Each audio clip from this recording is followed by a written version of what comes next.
저는 예배에 대한 뜨거운 은혜를 경험했던 적이 있습니다. 대학교 1학년 때 학교에서 MT를 간 적이 있습니다. 당시 저는 신학과였고 저희가 가기로 했던 곳은 스키장이 있던 콘도였기에 기대감이 큰 상태로 가게 되었습니다. 그런데 가자마자 조를 나누고 간단한 게임 몇 가지를 하더니 바로 예배를 드리자라는 것입니다. 저는 신학과니까 여는 예배로 시작하겠거니 생각했습니다. 그리고 잠깐 예배를 드리고 다시 게임하고 놀겠지라고 생각했습니다. 그런데 그 예배가 1시간이 지나고 2시간이 지나도 끝나지 않는 것입니다. 찬양과 기도하기를 반복하면서 2시간이 지났습니다. 그리고 1시간이 넘는 설교를 들었습니다. 그 설교가 끝나고 다시 찬양과 기도가 반복되었습니다. 총 4시간이 넘는 시간 동안 예배만 드렸습니다. 실제로 그렇게 오랫동안 찬양하고 기도해 본 적이 없었기 때문에 처음에는 너무나 당황스럽고 힘들었습니다. 그런데 찬양과 기도와 말씀을 반복하다 보니 어느새 하나님의 뜨거운 만지심이 느껴지기 시작했습니다. 오히려 4시간이라는 시간이 너무나 짧게만 느껴졌습니다. 저는 그때는 현대적인 예배는 1시간 이내에 끝내야 한다라고 생각했는데 2시간을 드리고 또 3시간을 드리고 4시간을 드려도 아쉬워하는 제 모습을 보면서 예배의 기쁨이 이런 것이구나 라는 것을 깨닫게 되었습니다. 그리고 제 안에서 하나의 결단을 내렸습니다. 예배만이 살 길이구나. 예배가 살아있는 교회는 성장할 수밖에 없다는 확신이 그때 생겼습니다. 제가 여기서 말씀드리고 싶은 것은 교회가 성장한다는 것에 포인트가 있는 것이 아닙니다. 예배가 살아있는 교회에서 당연하게 일어나는 현상이 바로 교회 성장으로 이어진다는 것입니다. 그렇다면 우리는 어떤 예배자가 되어야 할까요? 오늘 말씀을 통해 몇 가지를 나누고자 합니다. 먼저 말씀드리고자 하는 것은 자신을 내어놓는 헌신 없이는 예배가 예배되지 않는다라는 것입니다. 오늘 본문 레위기 1장은 번제에 대한 말씀입니다. 그런데 여기서 우리가 흔히 잘못 생각하고 있는 것이 있습니다. 구약시대에서 행하여지는 제사가 제사장이 대신하는 것으로 쉽게 생각하고 있는데 실상은 그렇지 않습니다. 제사장이 하는 역할은 단지 제물의 피를 뿌리고 또 제단 위에 올려 하나님께 드리는 것뿐입니다. 이러한 과정을 겪기 전 제물을 가져온 그 자가 자신의 손으로 가죽을 벗기고 각을 떠야 하는 것입니다. 오늘날로 이야기를 한다면 예배드린다는 것을 교회에 참석해 또 설교를 듣거나 아니면 대표기도를 듣거나 아니면 성가대가 찬양하는 것을 듣는 것으로 예배를 드린다라고 생각하면 안 된다라는 것입니다. 예배는 우리가 마치 관객이 되어 드리는 것이 아닙니다. 오늘 본문 5절 말씀을 보면 그는 여호와 앞에서 그 숫송아지를 잡을 것이요 아론의 자손 제사장들은 그 피를 가져다가 회막문 앞 제단 사방에 뿌릴 것이며 라고 나와 있습니다. 한번 생각해 보시길 바랍니다.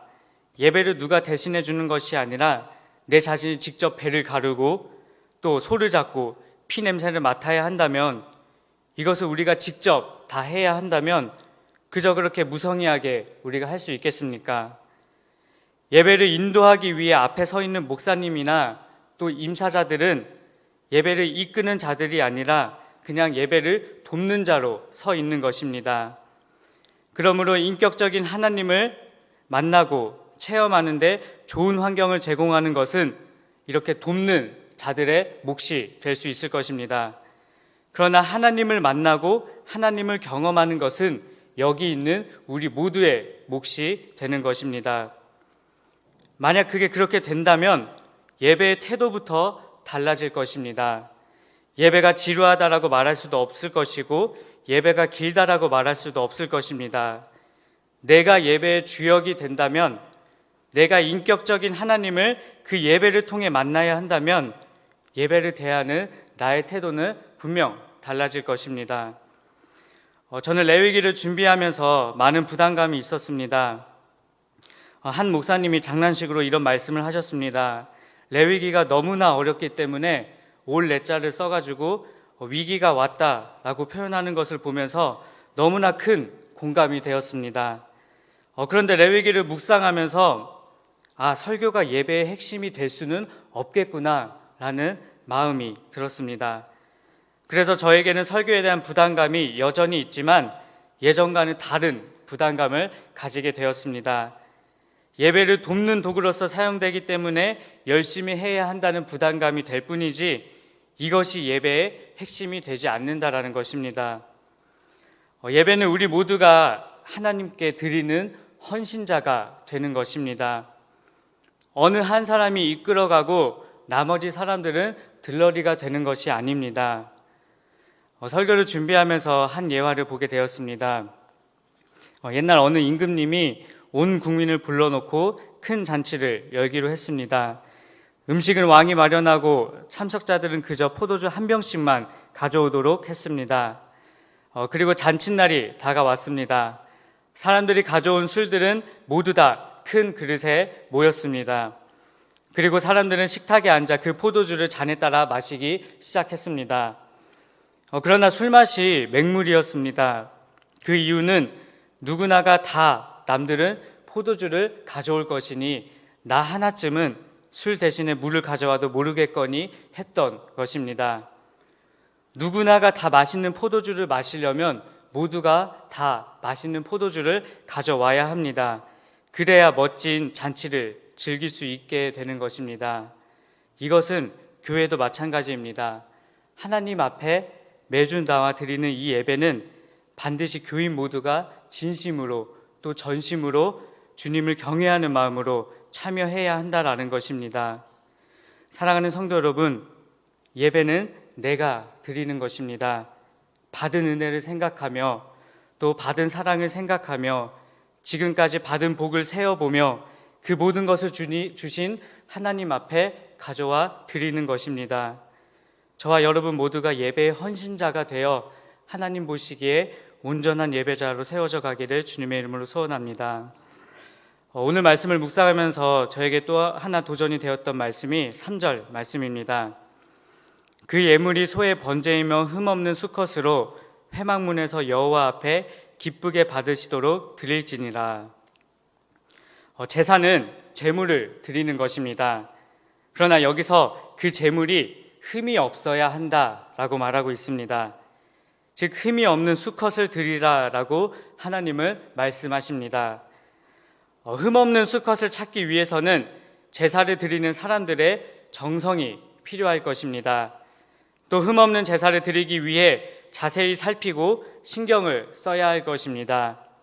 또 그것을 살피기 위해서는 반드시 시간이 투자되어야 할 것입니다. 또한 흠 없는 수컷은 아마도 값이 제일 많이 나갈 것입니다. 그래서 제일 큰 희생이 요구되는 것입니다. 레위기 말씀을 묵상하면서 가인과 아벨의 제사가 생각났습니다. 둘 다 제사를 드렸지만 둘 다를 하나님이 받으시지는 않았습니다. 창세기 4장 3절에서 4절 말씀을 보면 세월이 지난 후에 가인은 땅의 소산으로 제물을 삼아 여호와께 드렸고 아벨은 자기도 양의 첫 새끼와 그 기름으로 드렸더니 여호와께서 아벨과 그의 제물을 받으셨으나 라고 나옵니다. 가인은 그저 땅의 소산으로 또 아벨은 양의 첫 새끼와 그 기름으로 라고 되어 있습니다. 차이가 무엇입니까? 만일 가인이 땅의 소산 중 가장 좋은 것으로 또 아벨이 양의 새끼 중 하나를 드렸더라면 그 결과는 반드시 달라졌을 것입니다. 그 말은 하나님이 받으시는 예배는 철저한 준비가 필요하고 하나님은 그것을 보신다라는 것입니다. 하나님의 마음을 움직이는 예배는 우리의 준비에 있습니다. 하나님이 예배를 기쁘시게 받으시는가 그렇지 않으신가는 우리의 준비에 달려 있다라는 것입니다. 레위기 1장 1절에서 9절에 나오는 이 번제는 완전하게 태움으로 또 완전하게 죽는 제사를 의미합니다. 그렇다는 것은 철저한 준비란 내 자아가 철저하게 부인되고 죽는 것을 뜻하는 것입니다. 우리가 하나님 앞에 철저한 준비자로 서기 위해서 부인해야 할 내 자아가 얼마나 많이 있겠습니까? 저는 개인적으로 설교를 하기 전날 작은 죄라도 짓지 않기 위해 노력을 합니다. 이런 저만의 준비와 마음가짐이 없다면 도저히 이 강대상에 설 자격과 힘이 생기지 않기 때문에 평소 자주 보던 인터넷이나 재미있는 영상들을 보지 않으려고 노력을 합니다. 사랑하는 성도 여러분, 그렇다면 예배의 자리로 나오는 여러분의 모습은 어떠합니까? 하나님께 드리는 이 한 번의 예배가 여러분의 인생을 바꿔 놓는다면 여러분은 어떠한 마음가짐으로 이 예배 자리에 나아오시겠습니까? 우리가 예배드리는 분이 내 인생을 변화시키는 분이라면, 내 인생을 책임지는 유일한 분이라면 이 예배 자리에 나아오는 우리의 자세와 마음가짐이 어떠해야 하겠습니까? 이것을 율법적으로 생각하라는 것이 아닙니다. 하나님 앞에서 최선이 무엇인가라는 것을 생각하라는 것입니다. 저와 여러분이 하나님께 최선의 예배를 드리는 삶이 되시길 바랍니다. 그리하여 하나님이 받으시는 예배, 하나님이 흠양하시는 예배를 드리는 저와 여러분의 삶이 되시기를 주님의 이름으로 소원합니다. 레위기를 통해 또 하나 묵상하게 하신 것은 예배는 하나님 중심이 되어야 한다는 것입니다. 하나님을 예배하는 제사에서 제물을 드리는 이유는 하나님이 기쁘게 받으시도록입니다. 그 말은 예배는 우리 중심적이 아니다라는 것입니다. 예배는 하나님이 중심이 되어야 합니다. 모든 예배에는 하나님이 중심이 되어야 하고 하나님이 받으셔야 한다라는 것입니다. 만약 그 예배에 하나님이 드러나지 않는다면 그것은 예배라고 할 수 없는 것입니다. 예배는 분명하게 하나님이 드러나야 합니다. 그런데 우리는 언제부터인가 자신의 희생이나 또 내가 감수해야 하는 것을 예배의 방해 요소다라고 생각하게 됩니다. 예배는 거룩하신 하나님 앞에 내가 완전히 죽는 것을 말하는데도 불구하고 내 희생이 필요하고 내가 이 예배 때문에 감수해야 하는 것이 많으면 많을수록 우리는 오히려 그 그것을 예배의 방해 요소라고 생각할 때가 많습니다. 내가 죽는다는 것은 내가 원하는 것을 내려놓고 내 욕심 또한 버리는 것을 말합니다. 때로는 예배가 우리에게 어쩌면 지겹게 다가올 수도 있습니다. 매일 같은 순서, 또 언제나 들을 수 있는, 또 어디에서나 들을 수 있는 말씀과 찬양, 또 매번 같은 의식을 반복하는 것이 우리에게는 무의미하게 느껴질 수도 있을 것입니다. 그런데 이런 노력이 어느 날 우리를 온전한 예배자로 만들어준다라고 생각해 보시기 바랍니다. 사랑하는 성도 여러분, 예배는 하나님이 받으시는 것입니다. 예배는 하나님이 기뻐하시기에 우리가 드려야 하는 것입니다. 이것이 우리 안에서 반드시 회복되어야 합니다. 그런데 왜 우리는 자꾸만 예배를 통해서 무엇인가를 얻으려고만 하는 것입니까? 다시 한번 말씀드리면 예배는 하나님이 기뻐하시기 때문에 드리는 것입니다.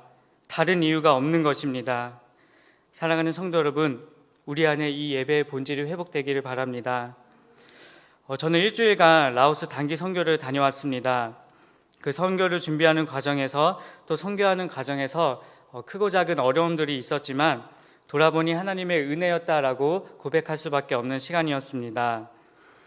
하나님이 허락하신 그 선교에서 저에게 큰 도전이 되었던 하나는 라오스 청년들의 예배드리는 모습이었습니다. 그들은 잘 갖춰진 곳에서 예배를 드리지 못합니다. 또한 우리처럼 모든 악기가 갖춰져 있고 또 좋은 장비와 좋은 예배실조차 그들에게는 없었습니다. 그저 기타 하나로 또 드럼 하나로도 온 마음을 다해 모두가 하나 되어 온 정성을 하나님께 드리는 예배를 그들은 드렸습니다. 그 모습을 보면서 저와 많은 팀원들은 또 많은 청년들은 회개의 눈물을 흘렸습니다. 라오스 청년들은 내가 예배를 드리는 분이 누구인지를 정확히 알았고 또 그들은 내가 어떠한 마음으로 예배를 드려야 하는지까지 정확히 알았습니다. 그래서 모든 것이 갖춰지지 않아도 그들은 마음을 다해 전심으로 기쁨과 감사하는 마음으로 예배를 드렸습니다.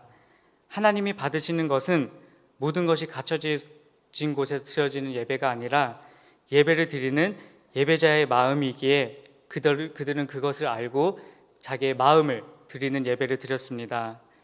또한 예배 자리에 나온 라오스 청년들의 모습을 눈여겨보는 중에 우리가 보기에는 다 떨어진 옷, 또 깨끗하지 못한 모습이라고 보일지라도 그들은 가장 최선의 모습을 하고 예배 자리에 나와왔습니다.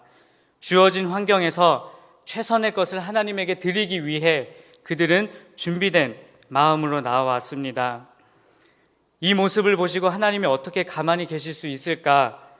저는 그 라오스 청년들과 함께 예배드리면서 이 예배를 받으시고 너무나 기쁘셔서 함께 춤추시며 함께 예배를 즐기실 하나님의 모습이 떠올라졌습니다. 전능자가 또 창조주가 작고 작은 피조물의 예배를 기쁘게 받으실 수 있다라는 것을 그곳에서 깨닫게 되었습니다. 사랑하는 성도 여러분, 우리의 준비된 마음과 예배의 중심이 하나님이 된다면 하나님은 그 예배를 기쁨으로 받으시고 그 인생을 반드시 책임져 주십니다.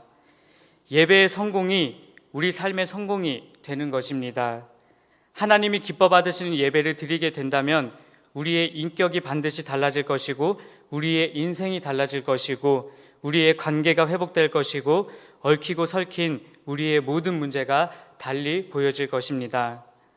저와 여러분, 우리 삶에 가장 먼저 예배가 회복되시길 바랍니다.